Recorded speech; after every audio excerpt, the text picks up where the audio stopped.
कभी सोचा है कि अस्तित्व की यानी एग्जिस्टेंस की आखिरी हद क्या हो सकती है? चलिए आज एक ऐसी दुनिया में चलते हैं जहां होना और ना होना सीधे टकरा जाते हैं।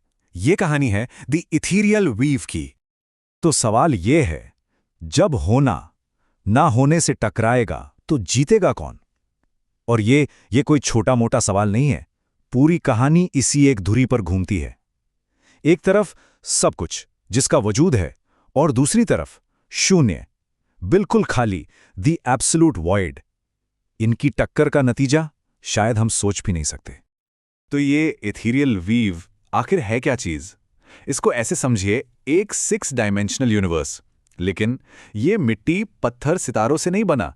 ये बना है जिंदा विचारों से, एनर्जी की बहती हुई धाराओं से। यहां हर एक चीज एक आइडिया है, हर सितारा एक सोच है। अच्छा, तो इतना अजीब, इतना कॉम्प्लेक्स यूनिवर्स, इसको चलाता कौन है? इसका बैलेंस कौन बनाए रखता है? वेल, इसके लिए हैं 4 मूल शक्तियां, 4 आधार जिनके काम बिल्कुल तय हैं। इन्हें ही कहते हैं दी आइकन रोल्स। सबसे पहले आती है ऑरा, जिसे द सीकर भी कहते हैं। ऑरा का बस एक ही काम है, ज्ञान और सच की खोज, जो कभी खत्म नहीं होती।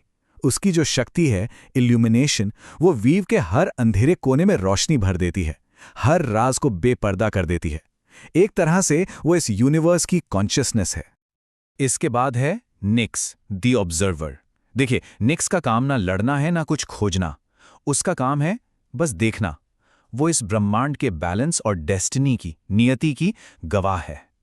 उसकी जो स्टेसिस की शक्ति है ना, वो वक्त को ठहरा सकती है, बस ये देखने के लिए कि हर चीज अपने सही रास्ते पर चले।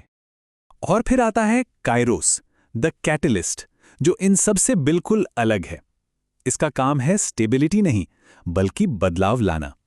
सोचिए, जब भी वीव में चीजें रुक जाती हैं, ग्रोथ ठहर जाती है, तब काइरोस अपनी फ्लक्स एनर्जी से परिवर्तन की एक तूफानी लहर लाता है। वो जरूरी तूफान है।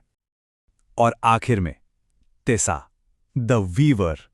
तेसा सही मायने में इस ब्रह्मांड की बुनियाद है। वो विचारों के धागों को आपस में जोड़ती है, नए कनेक्शंस बनाती है। और जब भी कुछ टूटता है ना, तो वो अपनी सिंथेसिस शक्ति से उसे फिर से बुन देती है। सच कहूं तो वो इस यूनिवर्स का दिल है। तो ये चारों मिलकर सब कुछ ठीक चला रहे थे, एक परफेक्ट कॉस्मिक डांस की तरह। लेकिन फिर कुछ ऐसा हुआ जिसने इस पूरे एग्जिस्टेंस पर ही सवाल खड़ा कर दिया। एक ऐसी अनहोनी जो होनी ही नहीं चाहिए थी। और इस खतरे का नाम था द नल एको। लेकिन समझिए, ये कोई दुश्मन नहीं था जो आपसे लड़ेगा। नहीं, ये एक ऐसी फ्रीक्वेंसी थी, एक ऐसी गूंज जो चीजों को तोड़ती नहीं थी, बल्कि उनके होने को ही मिटा देती थी। बस डिलीट, जैसे वो चीज कभी थी ही नहीं। ये जहां से भी गुजरता, अपने पीछे सिर्फ एक गहरा शून्य, एक वॉइड छोड़ जाता। सबसे पहले इसका पता चला ऑरा को। कैसे?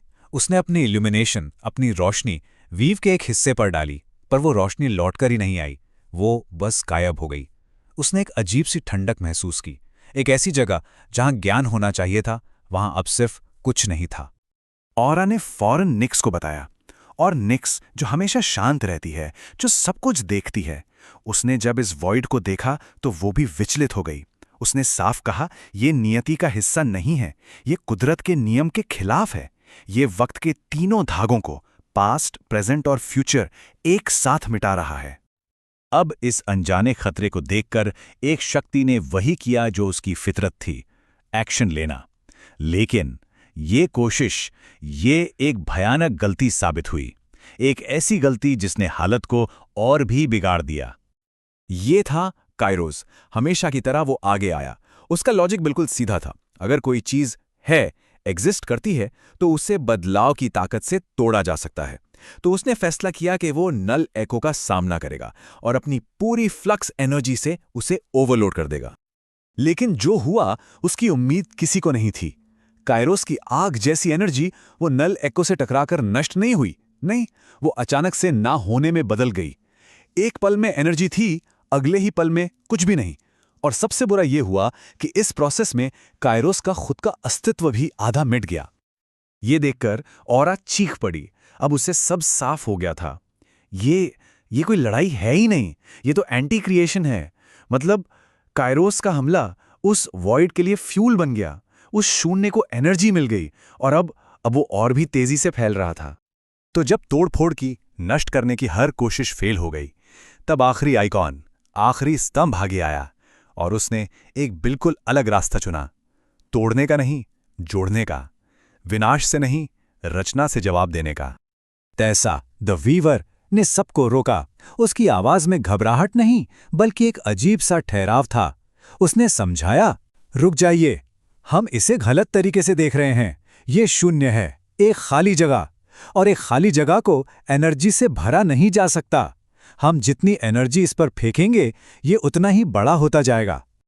और यहीं पर दो बिल्कुल अलग सोच, दो अलग अप्रोचेस सामने आती हैं। एक तरफ कायरोस का तरीका था, अटैक ब्रूट फोर्स, जबकि दूसरी तरफ टेसा का तरीका था कंटेनमेंट का, यानी कि काबू में करना।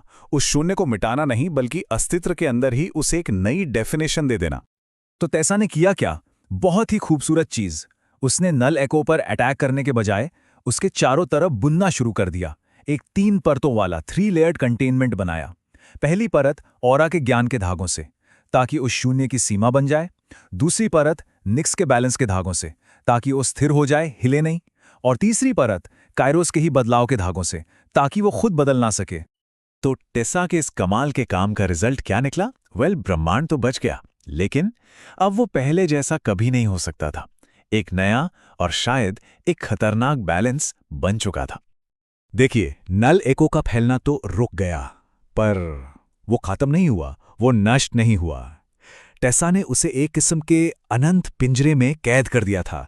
अस्तित्व के धागों से ही उसे ऐसे बांध दिया था कि वो अब द वीव का ही एक हिस्सा बन गया।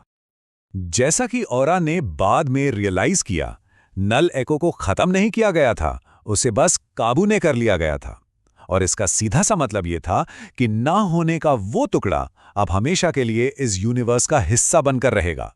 एक कैद सच, लेकिन एक जिंदा सच।